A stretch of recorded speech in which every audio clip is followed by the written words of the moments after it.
where our customers send their friends. The most recommended Eustace Body Shop. That's who we are. Gaina Trucking is hiring CDL Class A and B drivers. Their strong team culture makes it not a job, but a career.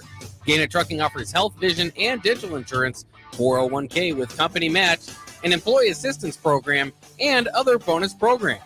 Build a better career today with great team culture at Gaina Trucking. Learn more and apply today at GainaTrucking.com. Since 1983, Fast Mike's Rollouts has been a trusted and reliable company in Lincoln and the surrounding areas. Fast Mike's handles all sides of construction projects, home renovations, or big cleanouts. With the perfect size dumpster to fit your needs, Fast Mike's Rollouts will haul it all. With same-day delivery in Lincoln, affordable rates, and top-notch service, Fast Mike's Rollouts make cleanup quick and easy. Call now at 402-450-6828 or visit us online at fastmikesrolloffs.com. Book your dumpster today. Fast Mike's Rolloffs, cleanup made simple. This is Lincoln's home for sports talk on the FM dial. Also online at theticketfm.com. On the internet, KNTK FM Firth, 93.7 The Ticket. Welcome into The Breeze with DP and Haas. On 93.7 The Ticket and theticketfm.com. Brought to you by Canopy Street Market.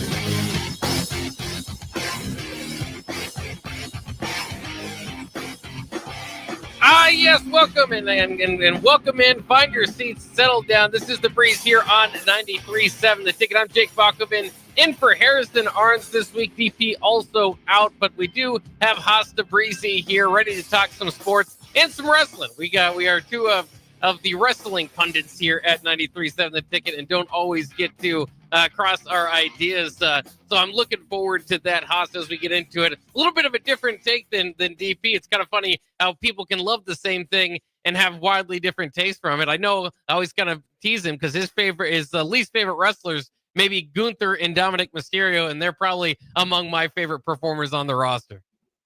Oh, then yeah, no. Dirty Dom is cool, but Gunther to me is a complete waste of talent. So we're not on the same page there. Yeah. So see, that's how it is. Wrestling is going to happen that way, and of course we can dive into some of the deep parts of wrestling, what's kind of going on now, and of course the rest of the sports world as we'll get into it. But is it a style of wrestling that bothers you with Gunther? Bret Hart recently came out. It's always funny when this, Hulk Hogan did this with Mick Foley years ago, where the different styles of wrestling sometimes look down on the others. And Gunther is a lot of kind of slow pace, big chops. But Bret Hart, does not necessarily like that. It doesn't feel like you're kind of putting on more of a show. But I personally kind of like it. Big guys colliding with each other. Obviously, we all know it's predetermined. It's all part of a show. So I don't mind that aspect of it. What is it that you don't like about Gunther? Why is he better than Braun Strowman? Like, what about him makes him more appealing than Braun Strowman? Maybe back locker room type of being able to work with Braun Strowman as soon as he leaves WWE every time always has something to say. But I agree with you, and I've heard you say that before. Especially for his latest run, they gave him the world title and before they let him go, but when they brought him back this previous time, and again, now no longer with the company, it just kind of felt like they never really found a great storyline for him. And he is a guy that, to me, and it depends on, again, what you like, but I always like the Big Show running down and knocking everybody out and getting people going. But they didn't really book him that way, I suppose, too much this past run for Braun. Like, Sheamus is more relevant, and they have not used Sheamus for 3-4 years. So Sheamus could easily fill what Gunther's trying to do, and they gave Sheamus crap for coming back from injury and looking a little fat. And fine, he was. Okay. Burger after burger after burger instead of banger after banger. Fine. And I understand Walter had a nice transformation of his body, but come on. Gunther versus Sheamus, if you were to really pick from a champion perspective, who really fits the part, who looks the part, who's done cooler things, it's Sheamus. And Sheamus is a C right now. Like, Sheamus is not someone that you're like, oh, Sheamus is the main event, I want to go watch it. They could go and push him, and they can make him more fun. I mean, Karrion Kross, who I don't even really like, could be a much better sell than Gunther to me. So, other than his chop, other than his power bomb, like what does he have? Yeah, and that power bomb even I think is looks dangerous the way he does it at times.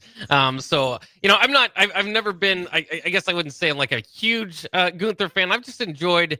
Well, if you get to me, I like the heels, and I kind of like the foreign heels. Rusev, who is feuding with Sheamus right now, I thought played that role really wonderfully back in the day. Against John Cena and for the U.S. title and all that. And so I thought Rusev, I thought in my mind, Gunther has done a good job of that.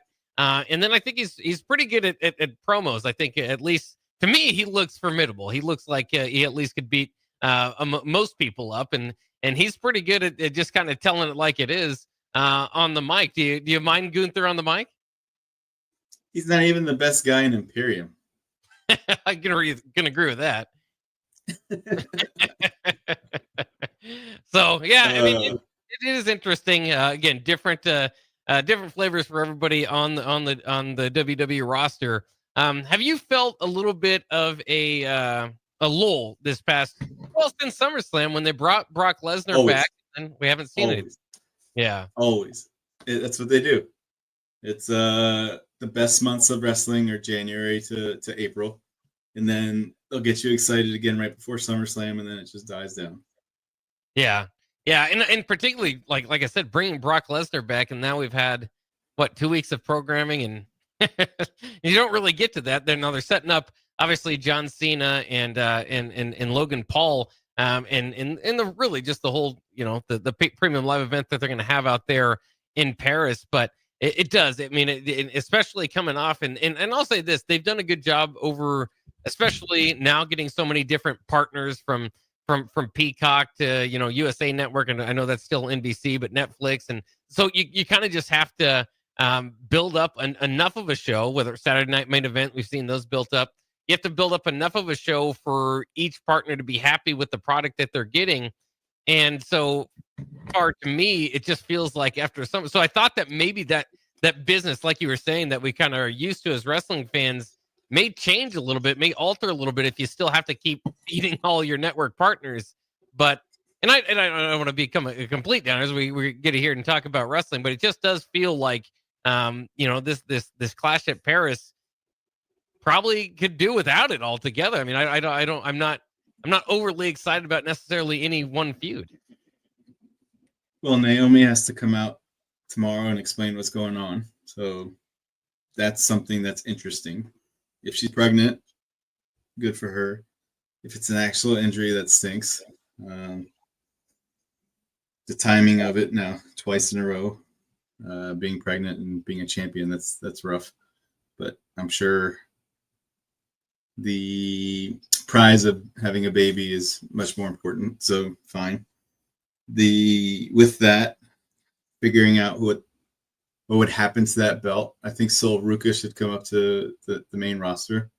So they're not going to just give her the belt, but that's the way to make it more exciting. Like, to me, she stole the Evolution pay-per-view.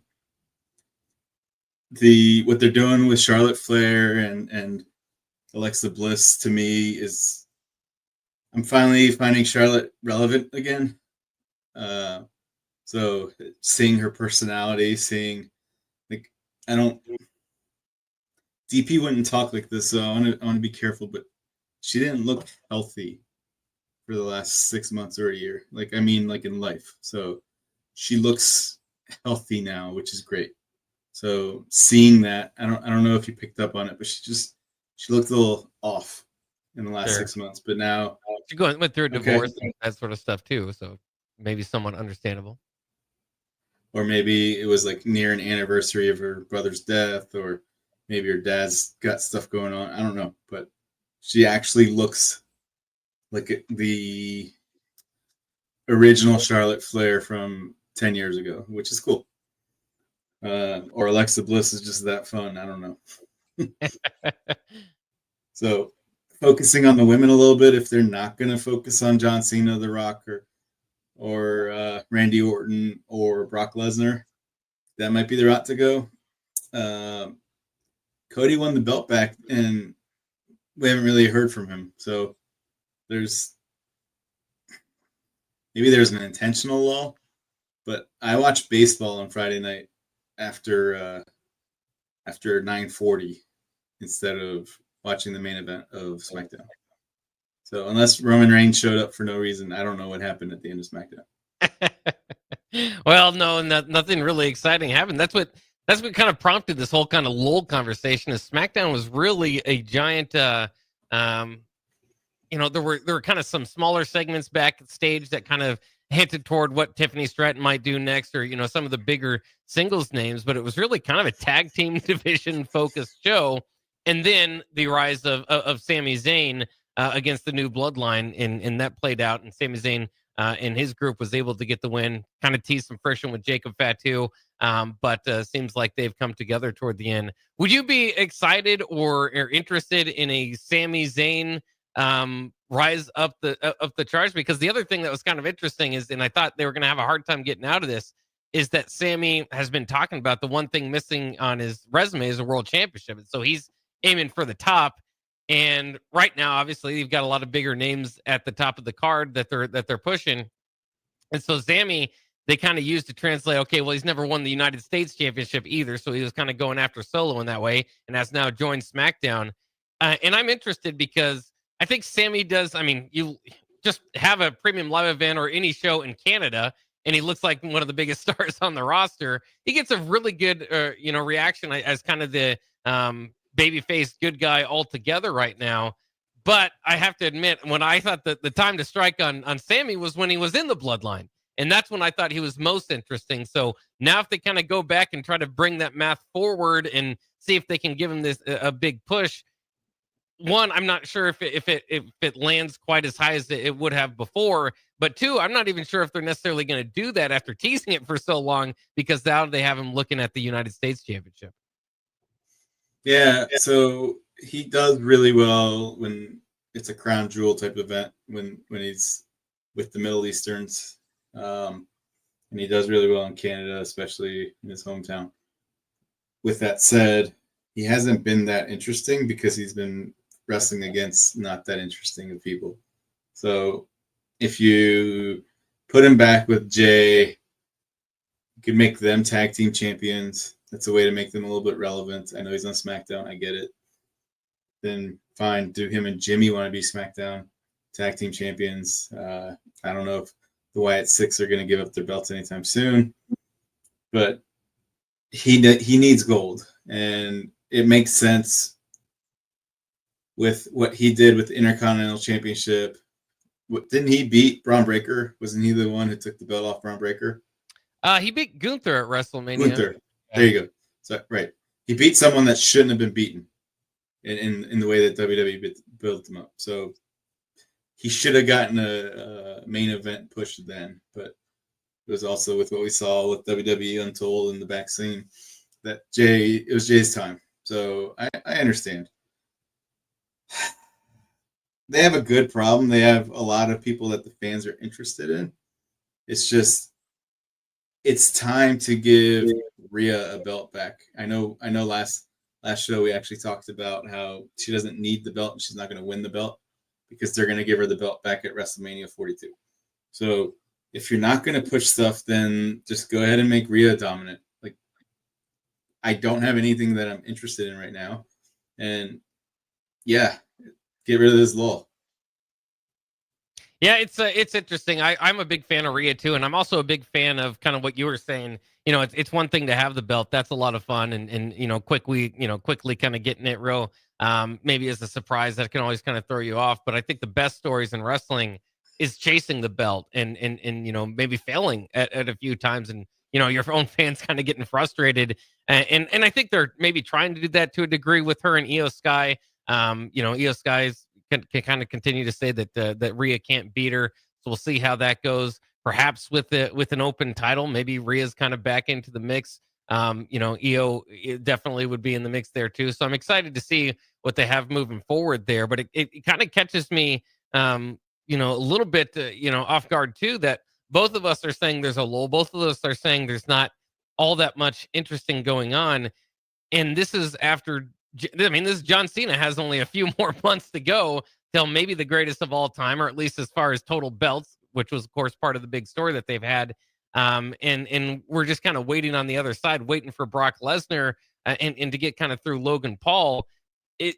I got to ask you as a whole, and I know you talked about this, throughout the months, but we haven't been able to talk about it.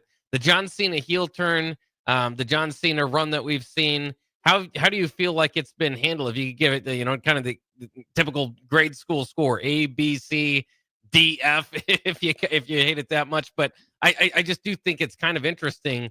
And Logan Paul's a good enough heel, but there's just so many matchups that John Cena historically you could go back to, and I just don't. I think universally from the time when Cena turned heel to where now he's back on the babyface side, they just didn't get enough out of that, and a big part of that is never paying off on The Rock teaming with Cena. So a couple things to unwind there. So back in June, I remember DP asking who is going to dethrone John Cena or who should be the last person he fights.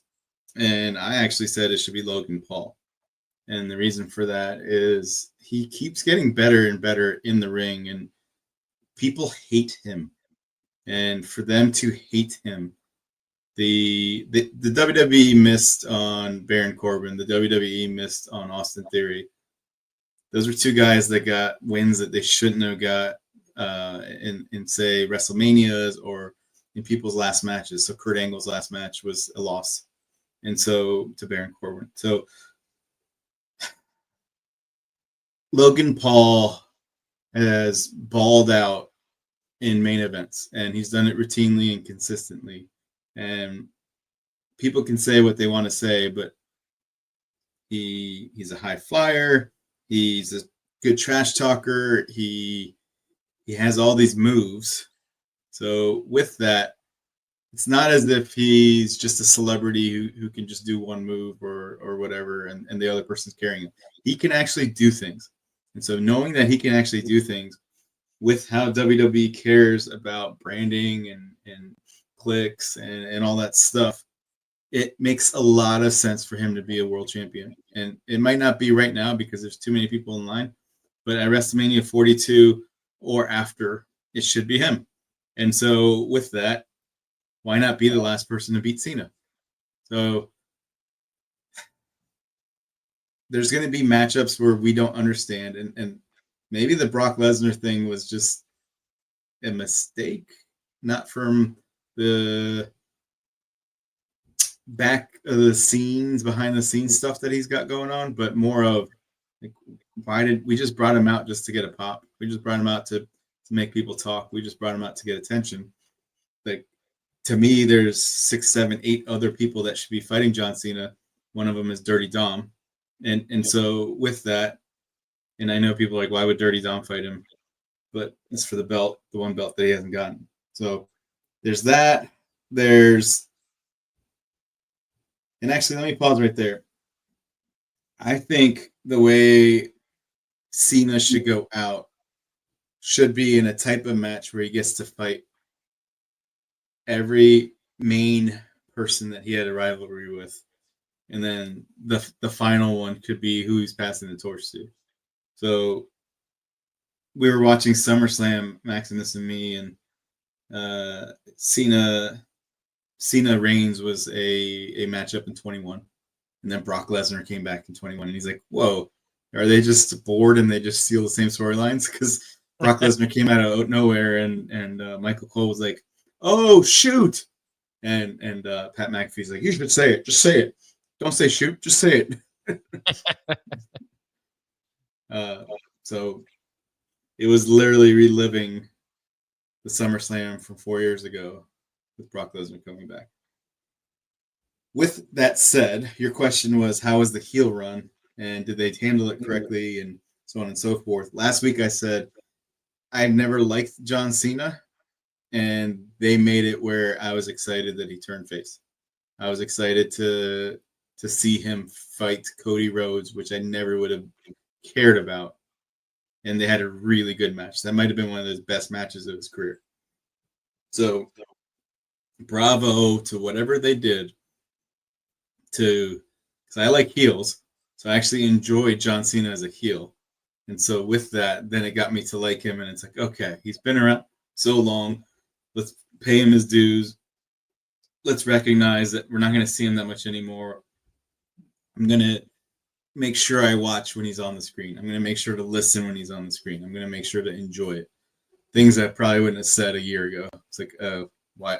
John Cena, who cares? He's nowhere. This is true, by the way. He's nowhere as good as Roman Reigns. So why should I care about watching him? You weren't a big Cena fan, I can tell, throughout the majority of his run. Of course, a lot of it being the PG era. Did you enjoy early Cena?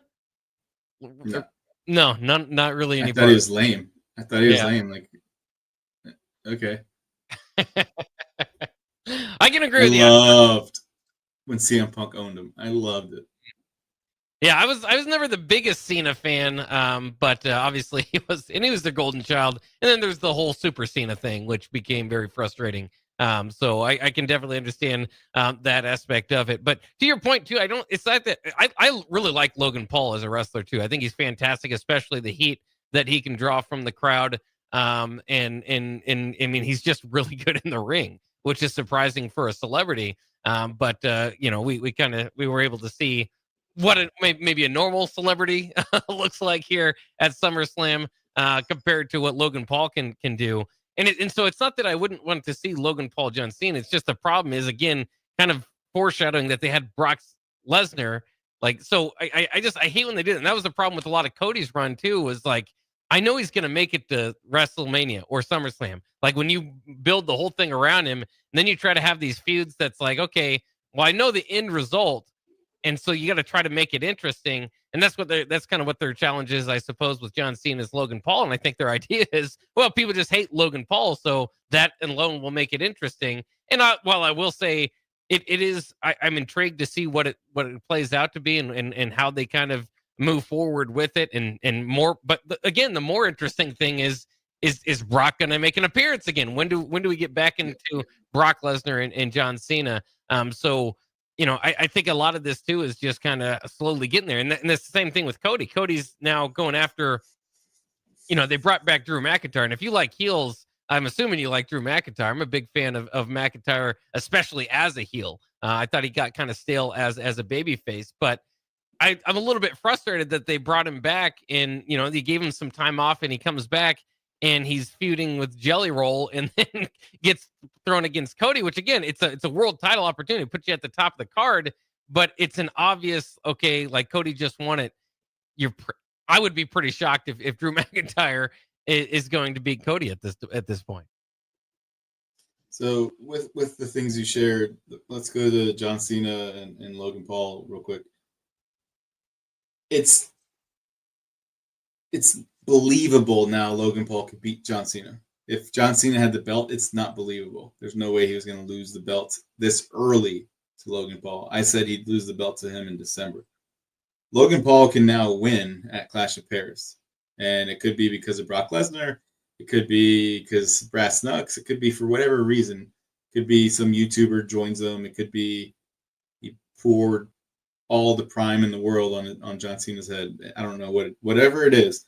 Because he doesn't have a belt, anything can happen. So you're right. Drew McIntyre beating Cody is not believable. And it's cool that he like destroyed an announce table and kicked them through an announce table. We haven't really seen that before. I haven't seen that before, so that was cool. But you don't just give him the belt back and take it off him a month later. He's not Jey Uso. That's messed up. So with that, okay. The question that my kids always ask, who's going to take the belt off of Cody? I don't know. Like, who do you think should take the belt off of Cody? Boy, that's tough. Because I think if you're kind of doing the long math, you see SummerSlam Cody champion, he's going to probably factor into WrestleMania. So you got to find a opponent big enough maybe to face him at WrestleMania. And that's where I wonder is does Brock get the rub of beating John Cena to kind of become the big, not that he needs a rub, but kind of build him up to be kind of the biggest beast in the company. And then you have him go after Cody again, which they've had that feud to a degree before. Roman Reigns again, round 3. I mean, there's enough interesting deal there. Seth Rollins would always be interesting, but who I would have would be Randy Orton. I think Randy Orton has been underutilized to a degree over the last several years. He's wildly over with any crowd. Everybody's singing his songs.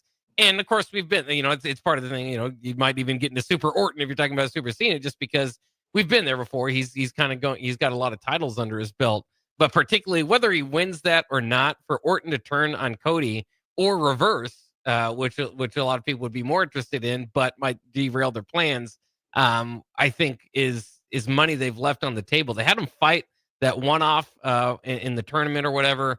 That's not enough. To me, I think there's a lot of money in a Cody Orton feud that could run for months. And it has to be full on. I'm gonna punch you in the face, legend killer, Randy Orton. It can't be this friendly.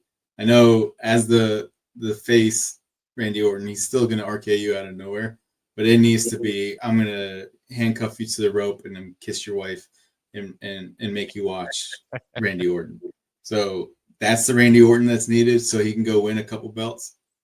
And full on agree with that. When you say Super Cena and Cody Rhodes, it's Super Cody, and he kicks out of everything. When I watched the SummerSlam 2021, Roman Reigns took 4 attitude adjustments and 1 off the top rope, and there was no cheating, and Roman Reigns kicked out of all of them, and he still won.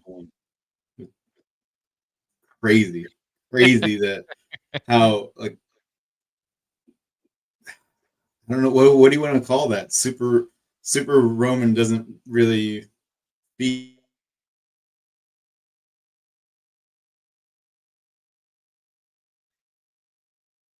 Having a little connectivity issues. We'll see if we can get Haas back here, but we are up for our break. So we'll take our first break. We'll be back with more. Myself, Jake Bogman, Haas Tabrizi, coming up next here on The Breeze on 93.7 The Ticket. Schweizo Construction is now hiring for skilled It's time to go to commercial break. Concrete workers, and general laborers. Schweizo Construction offers great benefits like premium wages, health and dental insurance, paid holidays and vacation, 401k with company match, life insurance, and disability insurance. They pride themselves on a legacy of 40 years built on integrity and trust. Joining their team means becoming part of a family that values hard work, dedication, and mutual respect. Apply today at schweizo.com. That's SCHWISOW.com. Are you ready for a new opportunity? Check out Sandhills Global. Join a dynamic team where your skills are valued and your career can soar. We offer full-time positions with a 4.5-day work week, competitive pay, excellent benefits, and a positive work environment.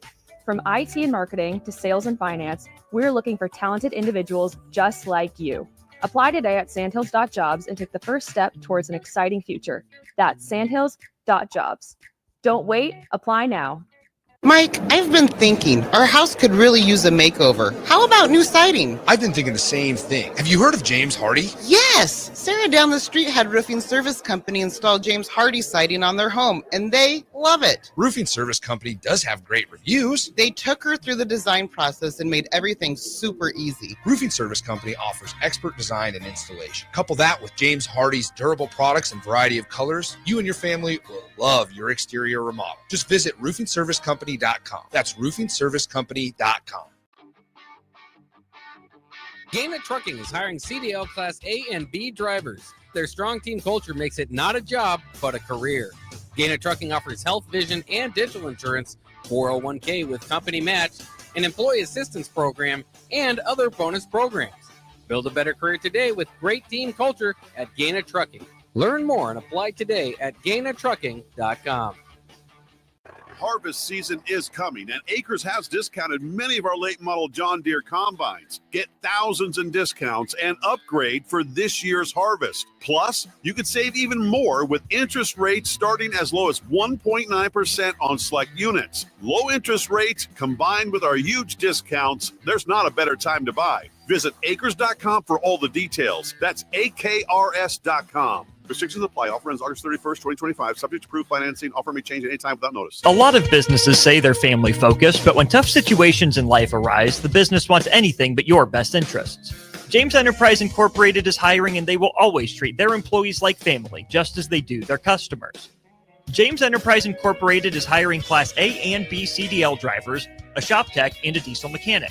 If you're looking for a career with a company that goes above and beyond to value you and your family, apply today at jamesenterpriseinc.com or call 402-432-6740. What's better than supporting your favorite radio station and eating delicious Nebraska-made products? Smoking Gun Jerky of Nebraska wants to highlight you, the listener, on the 93.7 The Ticket Wall of Fame at the store. Stop by the store at 48th and R in Lincoln and see their huge variety of small batch gourmet jerky. Or if you're not in the area and want to try some, go to smokinggunjerky.com and enter code EARLY for 10% off your purchase. It's the ultimate low-calorie, high-protein snack at Smoking Gun Jerky of Nebraska. There are great Mexican restaurants all over town, but there is one that is especially worth the drive from any part of town. Tacos Los Hermanos at 70th and Havelock. Cool off this summer with a delicious horchata or other special drinks, and grab one of their famous taco boxes for a group of friends or coworkers to enjoy, full of birria tacos and many other options. Don't forget their great desserts like tres leches, flan, and cheesecake. Get to Tacos Los Hermanos for lunch or dinner today at 70th and Havelock in Lincoln.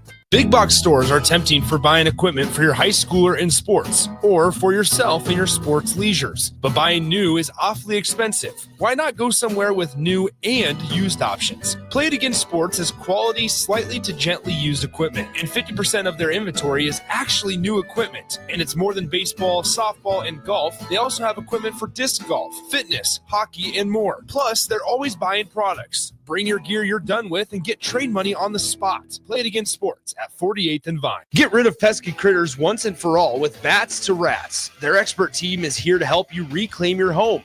No more sleepless nights caused by crawling critters or flapping wings. Bats to Rats ensures a safe environment for every family member. Check the website at batstoRats.com for amazing offers. And if you mention this ad, you'll receive $10 off your initial inspection cost. Call Bats to Rats today at 402-781-8691. That's 402-781-8691. Bats to Rats.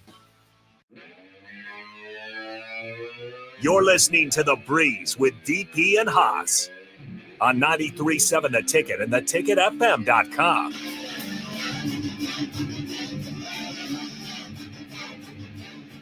Yes, that's right. We are back here on The Breeze on 93.7. The Ticket. DP is out today. I'm Jake Bachman filling in. Harrison also out today as well. So it's just myself and Haas Tabrizi, though, here for The Breeze. We're talking some pro wrestling, and we'll get to some sports takes here at the end. But again, two guys that like wrestling, so we'll continue talking a little bit about that. And you were kind of talking about, and we were talking about different styles of wrestling that can kind of get more people interested or different people interested in how you really put on good wrestling matches.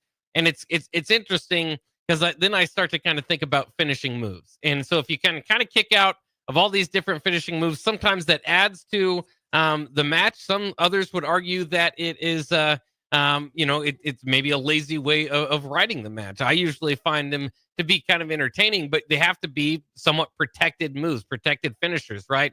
But all that kind of leads me into my question, because I don't know how you necessarily feel about the Cody Rhodes run. Obviously, the company has kind of been given to him as far as the writing behind the scenes. Again, all building around him in the last several WrestleManias. And I don't mind Cody Rhodes. I love, obviously, Dusty Rhodes. I love Goldust, his brother. So I love the whole story. I even liked him before he kind of got into the American Nightmare Cody Rhodes role. So it's nothing against Cody.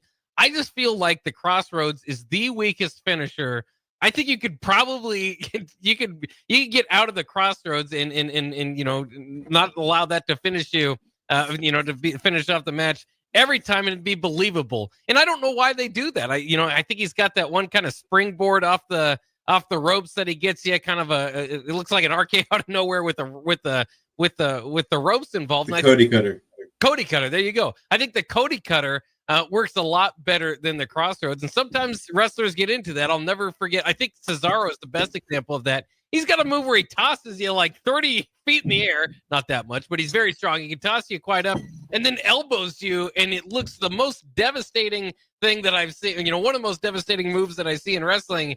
And then they're like, no, we better have him spin him around, which I'd like to spin too. But I'm interested sometimes how they arrive at those finishers. What do you think about the Crossroads? Because it just, they try to make a big deal. It almost takes me out of it a little bit when they're trying to make it the big deal out of it. It's like, he got out of the Crossroads. That's crazy. And it's just kind of lazy on your back.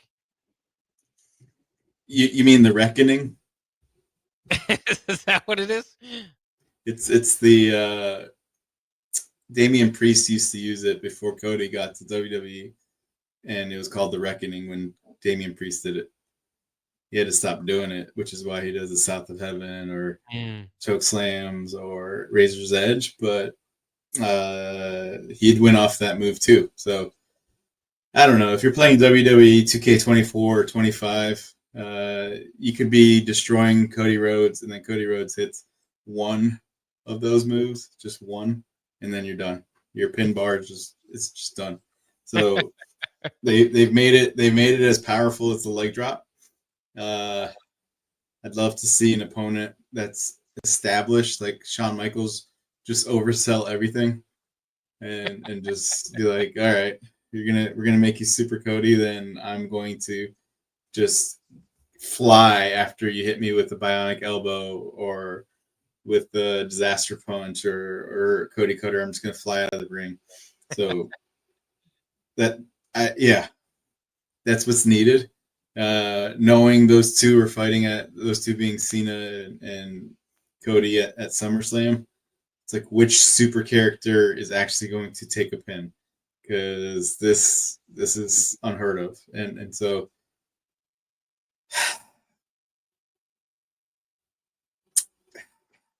I don't know who is the most invincible wrestler we've ever seen, or have we seen in a long time. Undertaker at WrestleMania was the most invincible. Yeah. Hulk Hogan was very invincible. DP would be like Bruno Sammartino, Ultimate Warrior. He'd bust out people from the 60s and 70s. Who to you was a wrestler that you couldn't beat watching wrestling in the last couple of decades? Well, I mean, obviously Roman Reigns had his big run. I did feel like, they did have in a tag team match at one point, Jay pin him, which I thought that was not the greatest decision for the run that he was on. But yeah, I mean, he comes to mind. Obviously Brock Lesnar, it was a little bit of a Ronda Rousey effect there. It wasn't just that he was going to beat you, but he was going to beat you in 30 seconds or under 2 minutes. And and Goldberg. I mean, Goldberg, that's kind of what his career was that he was going to beat you in under 2 minutes. So those are some of the names that kind of come to mind as some of the most dominant wrestlers, again, that they've either booked or believable. And I think all those guys were pretty believable in doing it as well. See, you brought up the name Goldberg. If you're going to have a guy who's slow and can't wrestle and can't do long matches, Goldberg was someone we actually wanted to watch. Like, if you put Goldberg and Gunther in the same page, like, there's no way. They're not even close. There's nothing believable about Gunther. Like, Goldberg still, I know he hobbled to the ring and couldn't walk, but seriously, prime Goldberg and then Gunther. Yeah. There's no muscles on Gunther. He's just a big. I'm not trying to bash him too much, but it's not believable to me. He should be the AEW world champion. Like, that would be more believable. But so is it more? Is it him as a character and his wrestling overall, is just his position on the card? Would you be fine if he's a mid-carder? Yeah, I mean, if I would say below mid-carder, he'd be fine. Like, okay, you want to be the guy that shows up while I go to the bathroom? That's cool. But to give him the belt and for that long, Are you kidding me? No way. There's no way that he's more valuable than R-Truth. There's just no way. Yeah, There's no way he's more valuable than Sami Zayn. Just no way. Yeah. It is interesting because, at one time too, WWE was kind of the land of giants. I mean, obviously the Big Show, Kane, Undertaker, anybody they could find, big enough to look imposing. And, that was through a steroids era too. There was a lot of guys that looked pretty imposing that way as well. And so when you do compare, like if you say, like I can stand up for Gunther. I like Gunther for what he's doing in today's world. But if you compare him to Prime Goldberg, you're right. There's not even an argument about who should stand in the ring or who had a bigger impact, who was more believable. It's not really relatively close. So I can agree with that. Did you like Goldberg's send off Saturday Night Main Event? Obviously did lose to Gunther. It was kind of interesting because they have hopped that belt around a little bit. You kind of talked about Jey Uso earlier.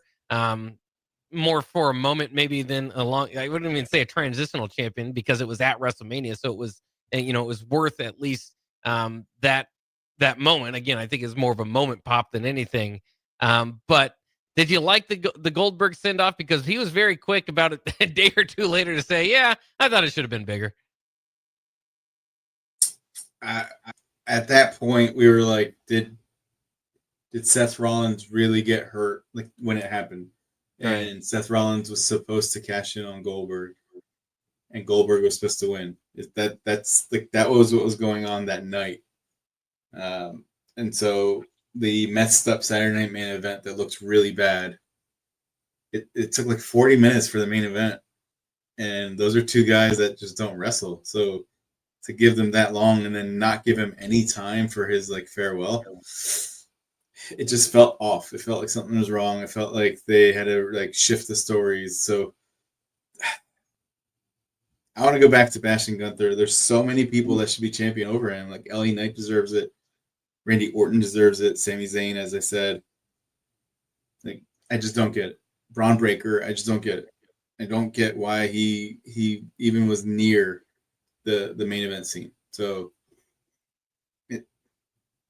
I'm on the same page with DP.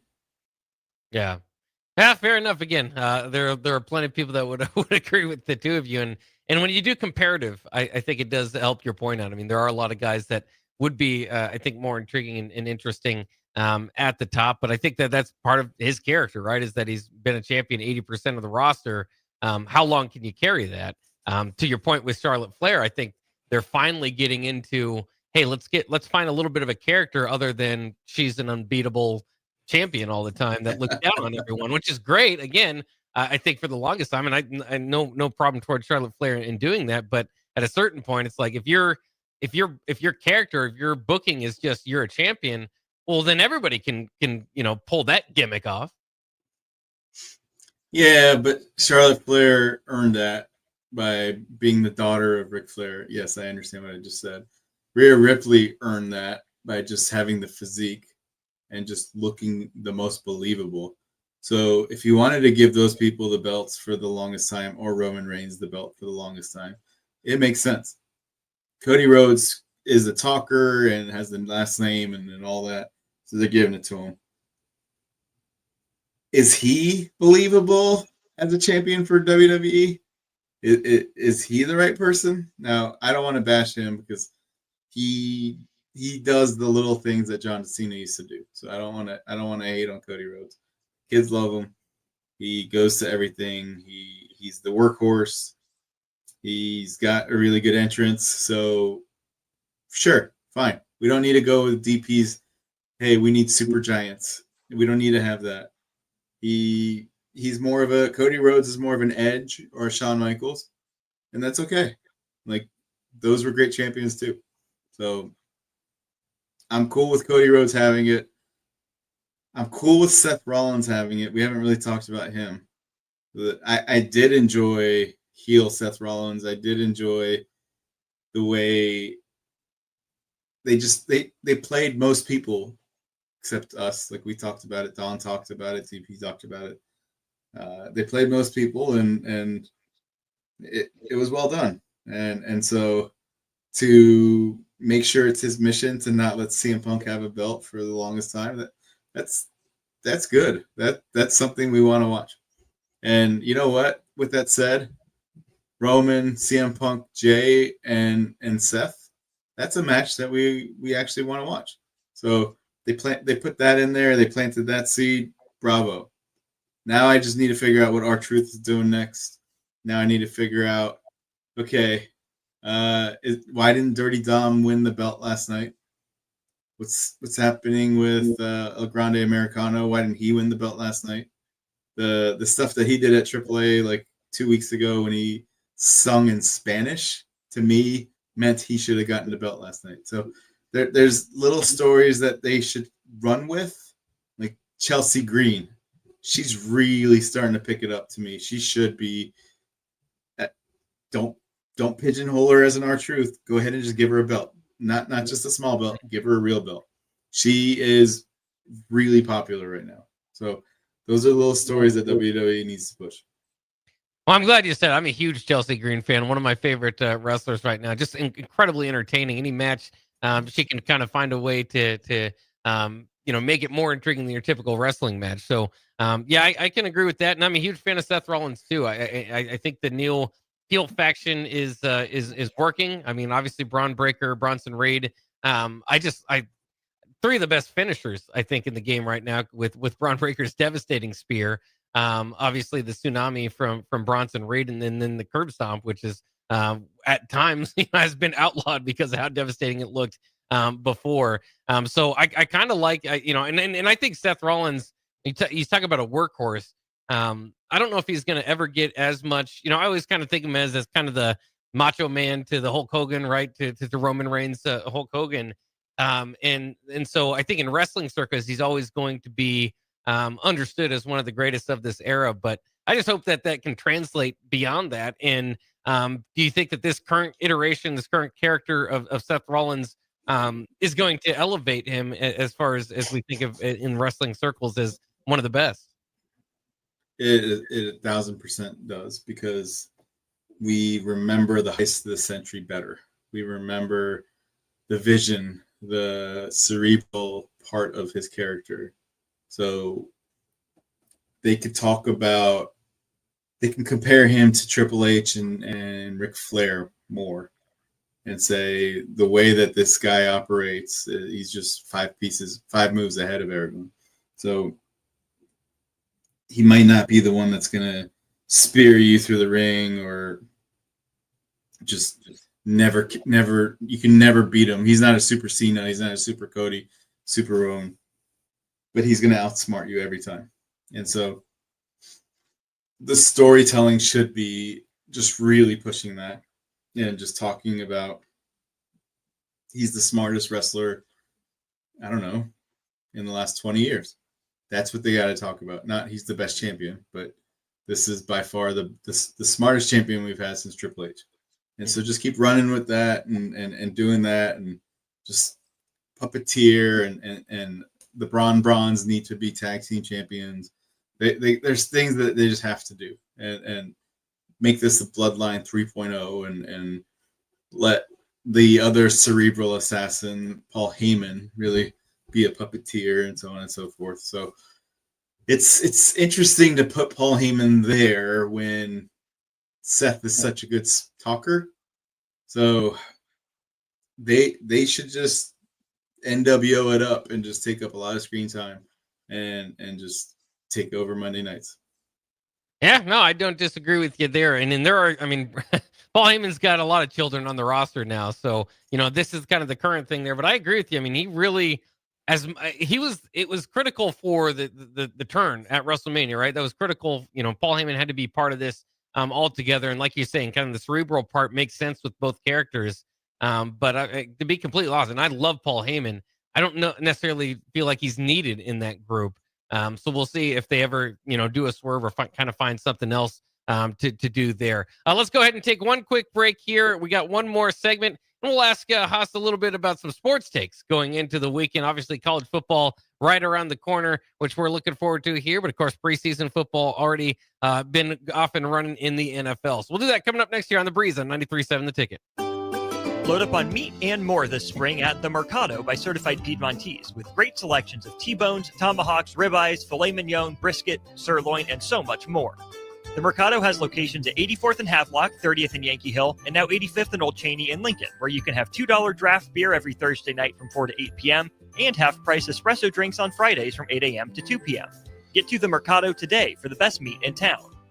Looking for a fun way to give back? Join us for the 2025 Kicks for Kids Nebraska Fun Run Walk, presented by Pinnacle Bank, on Saturday, August 23rd at James Arthur Vineyard. Enjoy a scenic 5K through beautiful grounds. Every step helps provide shoes to kids in Lincoln and Lancaster County schools, with options for adults, wine included, and kids. Registration fees include a t-shirt, medal, and bag. Sign up today and make a difference at kicksforkidsnebraska.org.